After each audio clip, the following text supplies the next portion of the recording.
blessed if I know why on earth you want all these clippings about this Baskerville fellow. I've an idea, Watson, that young Sir Henry isn't destined for a very long existence in this world. What? My conjecture is that he'll be murdered. Murdered? It'll be very interesting to see if my deductions are accurate. Oh, Mr. Holmes, while you were out, a gentleman called to see you and left this. He asked you to give it to me? Oh, no, sir. He just left it by mistake, I imagine.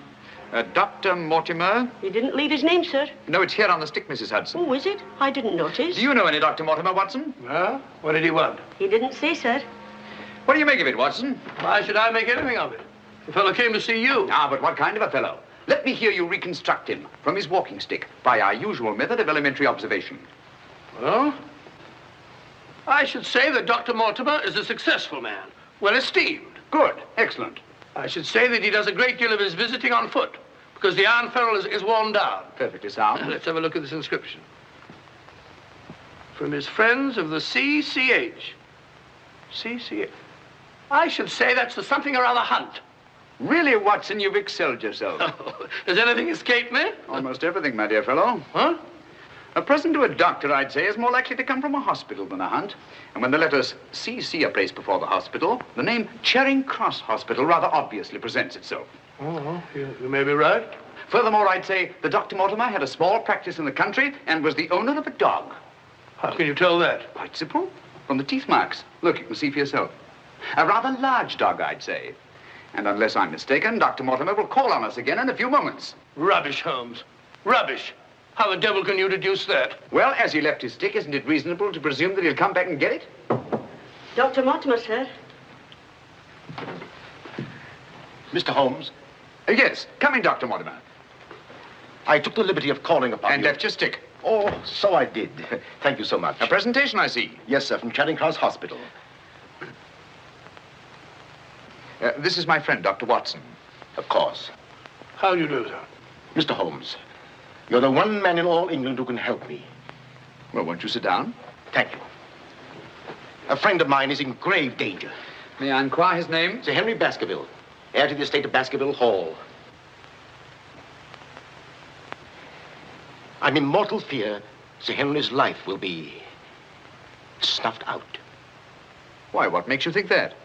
I have information which leads me to believe that for centuries past, every Baskerville who's inherited the estates has met with a violent and sudden death. But as I recall it, Sir Charles died from natural causes, heart failure. Apparently. And that was the verdict of the coroner, in which I, as Sir Charles' physician, concurred. But there was one point which I kept back from the police, from everybody. Yes? About 50 yards from where Sir Charles fell dead were footprints. A man's or a woman's? Mr. Holmes, they were the footprints of a gigantic hound. A hound? Well, why didn't you report it? Not a soul would have believed it. During the night it rained, and in the morning the marks were completely obliterated. But I saw them as clearly as I see you. And then, a few days ago, as one of the executors of the estate, I found this old document. Legend of the Hound of the Baskervilles. Let me read it to you, Mr. Holmes.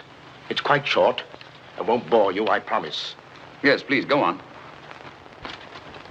In the time of the Great Rebellion, about 1650, Baskerville Manor was held by Hugo of that name, a profane and godless man. One Michaelmas, this Hugo stole down upon a neighboring farm and carried off the daughter of the house. He locked her in an upper chamber, and while Hugo and his friends were carousing, as was their nightly custom...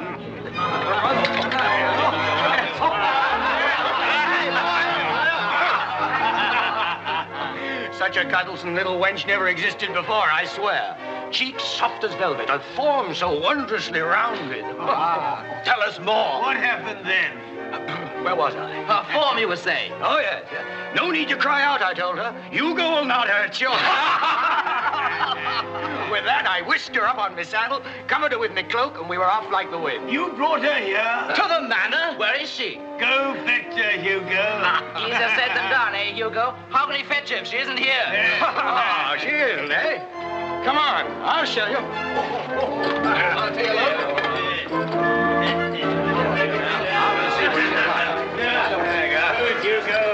She's really in here? May we come in, my sweet? These can Salford give Hugo the... There is no girl. Gone! Gone! Out of my way! What ails him? Hugo, devil, what to do, huh? Tim! Get in! Yes, Sir Hugo. What's wrong, sir? She's gone, the wench. Well, don't stand there gaping. Go bring my mare. What's wrong? I've never seen him in such a rage. Where's he gone? Let's follow him. Let's go, Roderick. Farewell. Come on, Matthew. Hold the stirrup, you blockhead. I'll give my soul to the devil for that wench. Did you hear how he pledged his soul to the devil for that wench? Well, may he find her and wed her, then the devil will have his soul.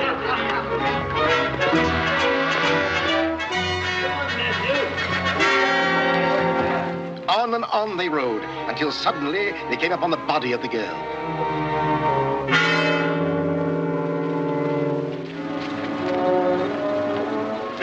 Dead. Then, from just over a rise, they heard sounds so hideous that the blood froze in their veins. And looking up, they beheld...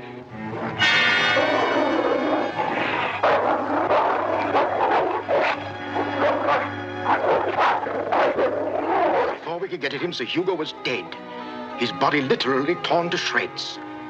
Such is the history of the hound that has cursed the Baskerville family ever since, many having been unhappy in their deaths that have been sudden, violent, and mysterious. Well, Mr. Holmes? Interesting. Very interesting. What do you think? I don't know. But Sir Henry's arriving from Canada tomorrow. Please understand my dilemma, my responsibility. I was Sir Charles' best friend. My duty is to protect that boy. If I should take him down there to Baskerville Hall and anything happened to him... What I'd suggest, Dr. Mortimer, is that when Sir Henry arrives, you bring him here. Oh, thank you, Mr. Holmes. You don't know what a load you've taken off my mind. Good night, Dr. Watson. Good night, sir. You've left your stick again. Oh, thank you. By the by, Dr. Mortimer, you have a dog. I have no dog. Then how do you account for these marks? Evidently the teeth marks of a dog. I used to have a dog, a small spaniel, but it died. Good night. Good night.